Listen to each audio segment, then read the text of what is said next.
And at this time, I want to introduce a great friend of mine, an individual I've known for years. In fact, we grew up in the same county. He on the south end and I on the north end of that great county of Caddo County here in Oklahoma. So, Kevin, it's great to see you, and it's great to have you.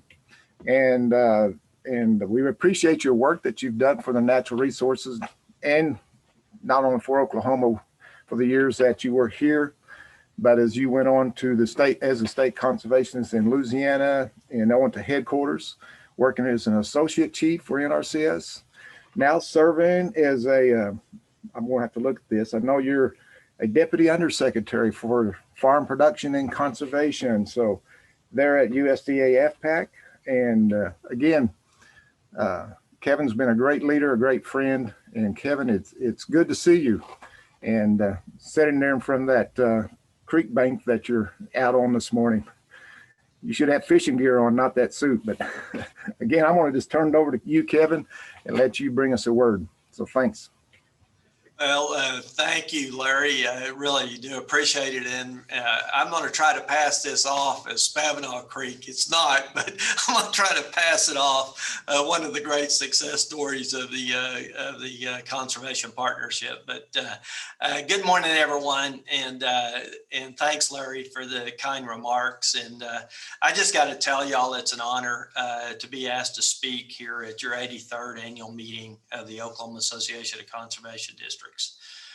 First, best wishes to you for a successful virtual meeting as you, along with many of other valuable conservation organizations, have persevered and adapted to our current COVID environment. I notice your agenda is packed for the next 2 days, and so I think y'all are going to have a great meeting and talking about things that are really relevant to conservation today.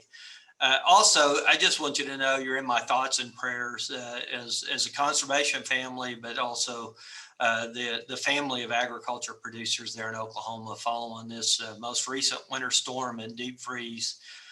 Knowing it was calving season and also the vulnerability of the wheat crop, it does raise concerns for what the final outcome of this event might bring to agriculture producers in Oklahoma. But just want y'all to know you're in thoughts and prayers, and certainly to the extent we can be able to assist on the backside of this once things are known, we'll want to be there as we have as a conservation partnership in previous years. I just want to start off and say y'all are really special to me. I don't know how many times I'll ever have the opportunity to speak to you. I've spoke at this association meeting many times in the breakout sessions, and but never to the large group. And you know, in my mind, I see y'all in the ballroom of the facility, and just a huge group of folks as y'all would gather. But we're doing it virtually, and it just really is a kind of special, and it's an honor to have this invitation. Oklahoma is such a wonderful state. It was a place of my birth. It was my home for 48 years of my life. And quite honestly, the 26 most rewarding years in my 39-year career in conservation. A special place to be schooled for a life in service to conservation. Going back to my high school days, I can recall as a high school student where our FFA class met in the mid-1970s at the South Caddo Conservation District, right there on the banks of the Ouachita River, one of the original flood demonstration watersheds around the country. And we went out and spent that day with the Conservation District and SCS, Soil Conservation staff at the time, planting black locust trees in Sugar Creek, just right south of Gracemont. Little did I understand at that point the magnitude of the problems associated with Sugar Creek, all of the things that had gone on over the years with our watershed work in that basin, as well as the channelization work. But then quite some 20 years later, I remember a meeting where Bill Porter and I drove to Gracemont on the north side of town with a Granger feed store, and met with Mr. Charlie Opitz, Mr. Charlie to me, growing up in that community, and Mr. Granger. And we talked about the importance, and well, they actually schooled me on the importance of NRCS recommitting and investing in solving the problem of Sugar Creek that we had left to the farmers for way too long. And quite honestly, following that, some great things did happen as our agency, our state conservation at that time, Daryl Dominic, dedicated staff and resources. We moved into putting in some weirs that stabilized the channel, and just I think what I believe was a success of the partnership coming together. Then also, as Larry mentioned, North Caddo Conservation District. I was raised in South Caddo, but my brother and sister-in-law's operation was in North Caddo. I spent a good amount of my youth there. And I remember the SCS and district staff coming out to the farm. We were on the upper end of Sugar Creek. And they just right west of Hinton, and they helped us with gully shaping, terraces, pasture planting, and repairing land that literally melted away with the intense rains that we received. Sugar Creek, because the sands were sugary, and certainly left big, huge gashes in the landscape whenever we had intense rainfalls and erosion got started.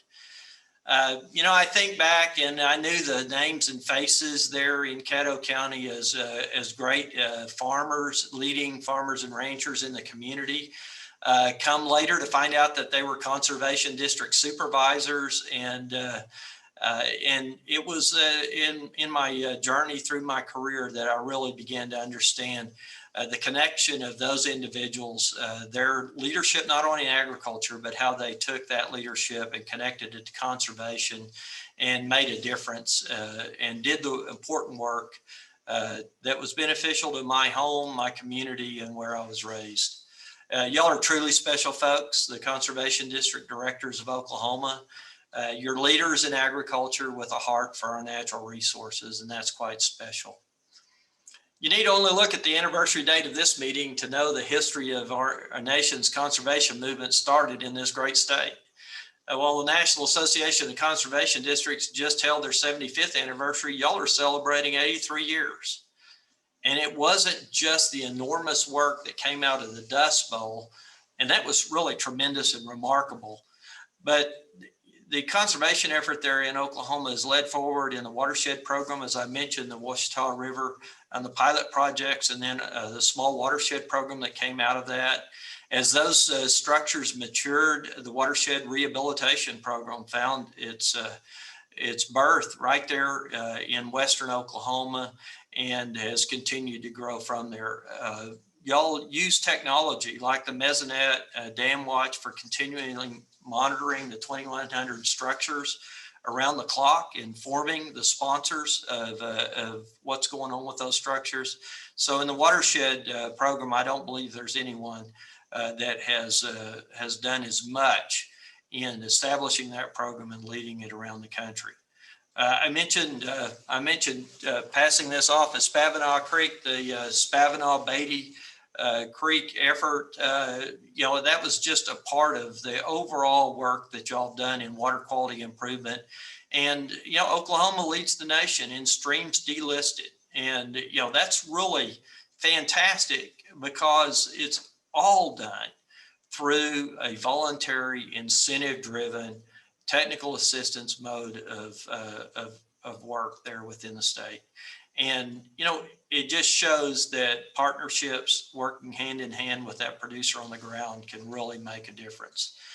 The water conservation work, Lucard Altus, clear out to the Oglala, the work that y'all are doing in improving irrigation efficiency.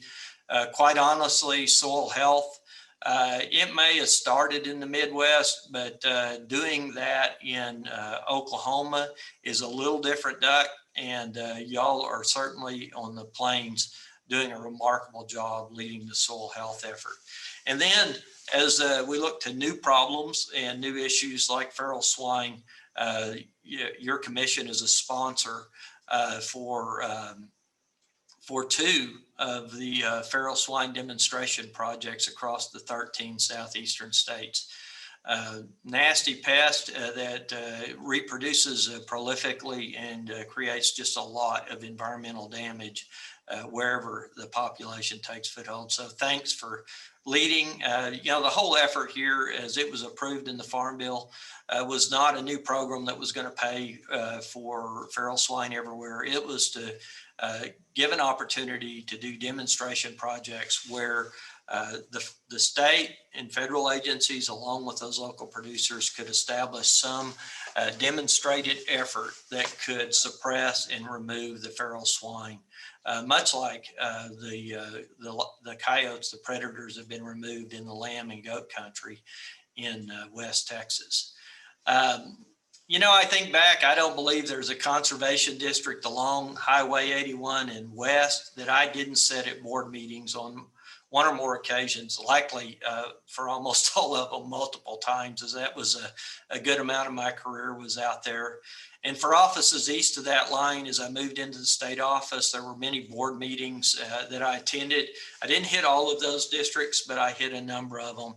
And I think back on the shared experiences, they weren't all, just, a loving kumbaya moment. I mean, we had serious things that we were having to work on around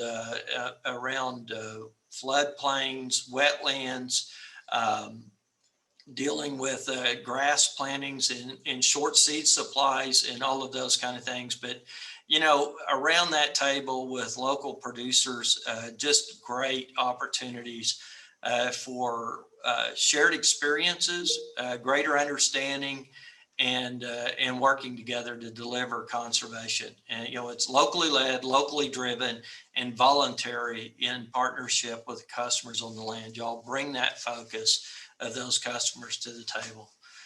Y'all have always and will continue to make a difference. And for that, I want to thank you, not only for the impact in my life, but also just for the impact in the landscape of Oklahoma, which is still my home and I visit regularly. So that's a lot of introduction and a really an opportunity for me to express my appreciation and know that y'all are just really a great conservation organization and a great partnership. So where are things today? Secretary Vilsack was sworn in and immediately went to work as our Secretary of Agriculture last Wednesday. He's getting reestablished in the department. We had a great relationship with him as our previous secretary, and looking forward to continuing to work for him in the next several years. Also last week, Gloria Montano Green started as the Deputy Undersecretary for Farm Production and Conservation. So that position that I held here in USDA for the previous 5 weeks, we now have a permanent person in it. I have remained. They asked me to stay for a couple of weeks to help transition the work over to Miss Green. And she will become the senior person here within the farm production and conservation area until they name the nominee for the undersecretary. That is not known to me at this time. It is a Senate confirmed position. So when they do name the nominee for the position, it will likely take a few weeks, several weeks before we actually have an undersecretary. So Ms. Green's here, she's available, and she'll be leading this mission area, which includes not only NRCS, the Farm Service Agency, Risk Management Agency, and coordinates that work across those agencies as we deliver assistance. I think back to the previous administration coming in and the changes and the movement from the natural resource and environment over to the farm production and conservation area. And I will just share with you as a person here in the building and working, I do believe that in rolling out the provisions of the Farm Bill, because we are so closely connected to the same customers that the Farm Service Agency and Risk Management work with, that we were better able to shape our program delivery and to share information and resources under this mission area without having to cross two complete different mission areas. Where we were in there in the room together working, it was a really rewarding experience, and I think quite beneficial to the overall implementation of the Farm Bill. We're also waiting for them to name the new NRCS chief at some time in the not too distant future. So I had hoped that we would be able to share that today, because they did name the Farm Service Agency chief or administrator a week ago, but I don't expect it will be that long before they will name the chief, and we'll have a new leader for our agency and another partner at the table. Until then, we're going to continue to marshal the work of conservation forward through our state leadership and partners across the great country. For what it's worth, I think there's no better partnership in conservation effort than right there in Oklahoma. Gary, Trey, their staff, the OECD leadership team, conservation districts, y'all work well together. You have a strong partnership, and you've shown your ability to be agile and flexible across the changing landscape of agriculture and conservation.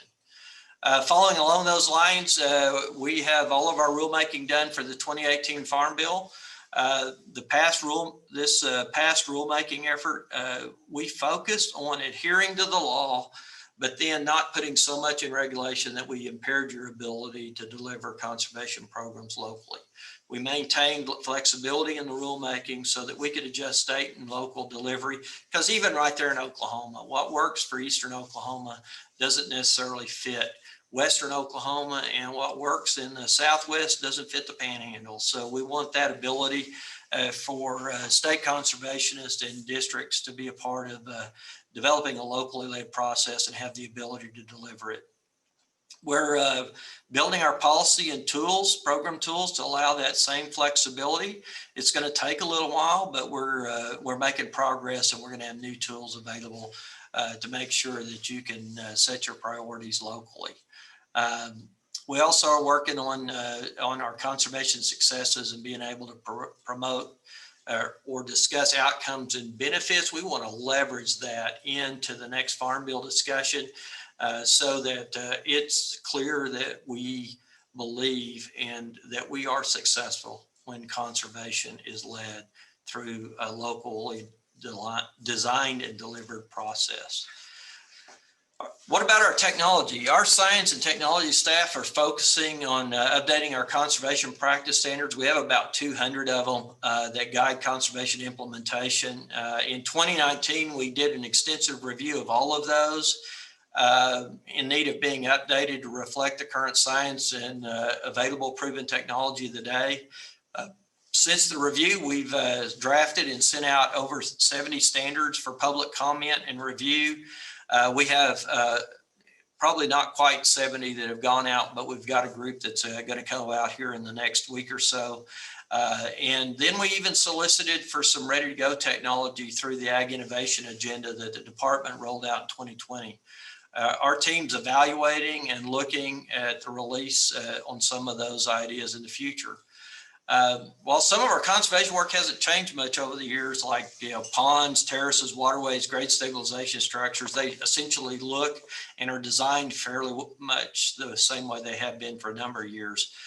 We've seen just tremendous advances in cover crops, the techniques of applying them in a rotation, the new formulations of nutrients that are available today, pest management technology, irrigation technology, the use of GPS on agriculture equipment and within agriculture operations, machine learning and robotics, and many more things are moving technology at such a fast pace.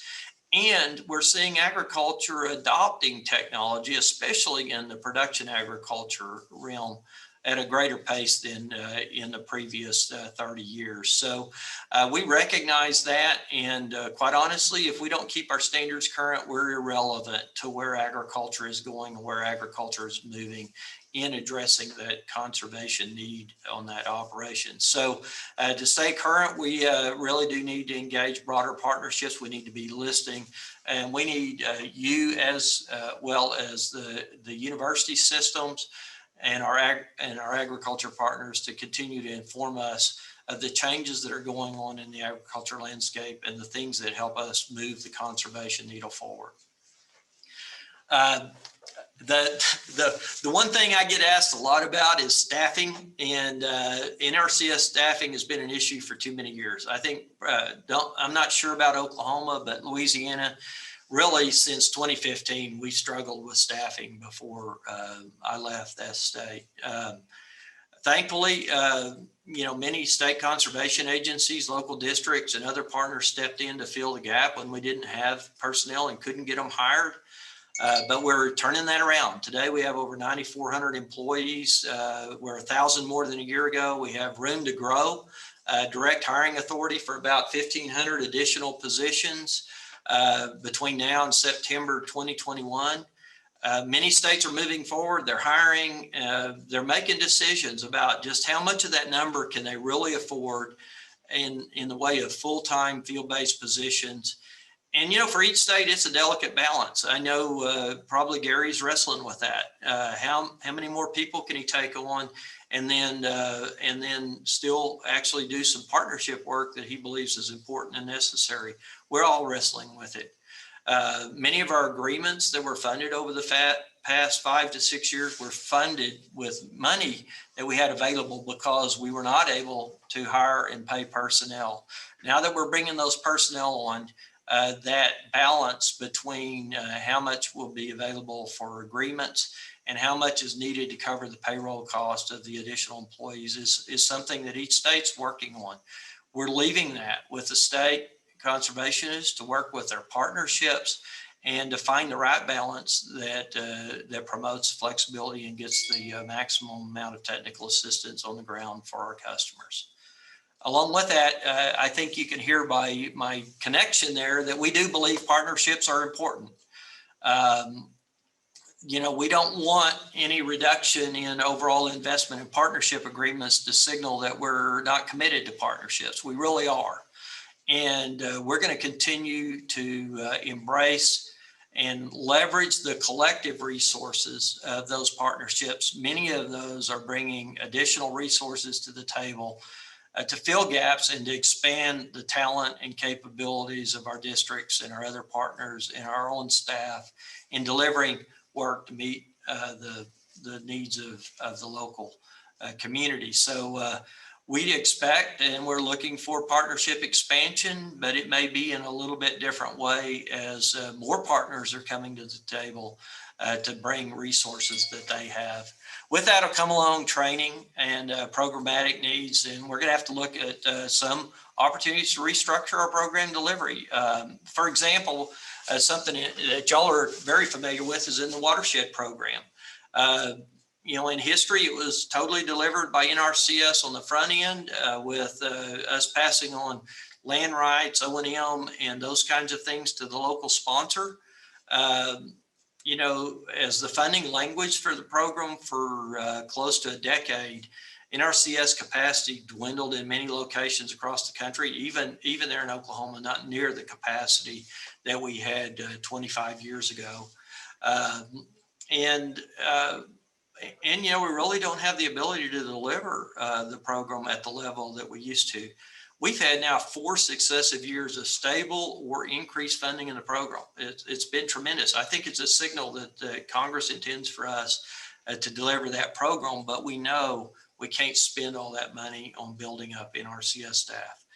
So the model of the past is not going to be the sole answer to this. And I believe that the collaborative leadership effort that Oklahoma Conservation Commission, NRCS, and the districts employed during the rehabilitation program and through some of the other funding streams, it can serve as a model for the rest of the country of other ways or a bigger toolkit to deliver conservation programs. And I think we need to look at that where we're bringing resources together and sharing in that investment.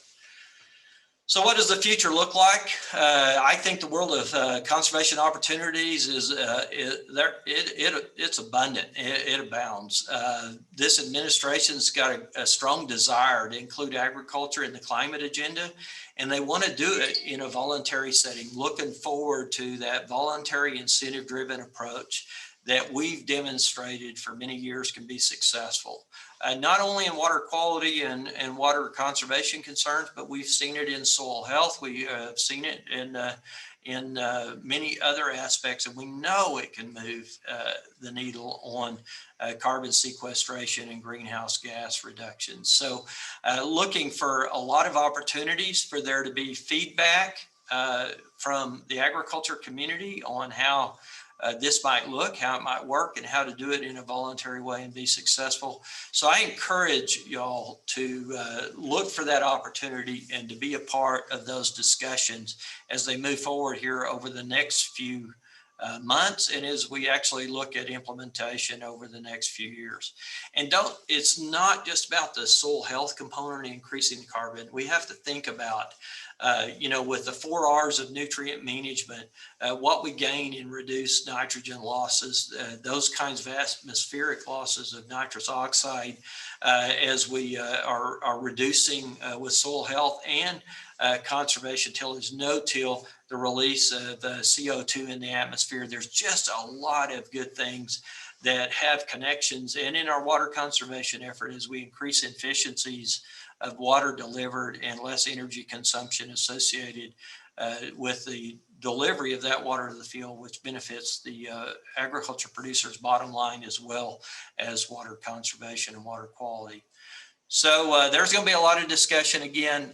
Be available, share your experiences, be the leaders that y'all have always been in finding new ways to move conservation forward across the entire diversity of needs of the agriculture producers and our communities. As I shared earlier, it's been an honor for me to have this opportunity to speak to you. So many of you have shaped my understanding of conservation, the diversity of the agriculture operations within my home state of Oklahoma. What I grew up on west of Hinton and what I saw when I went to the Panhandle are two distinctly different production systems.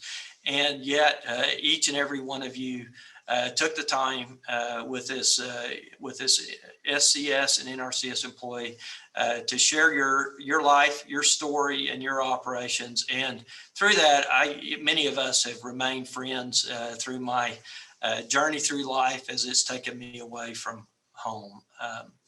I just again want to thank you for your investment of time, and for many of you, your personal resources to this wonderful work of conservation and providing for the next generation as much as was passed to us, and in many ways even more.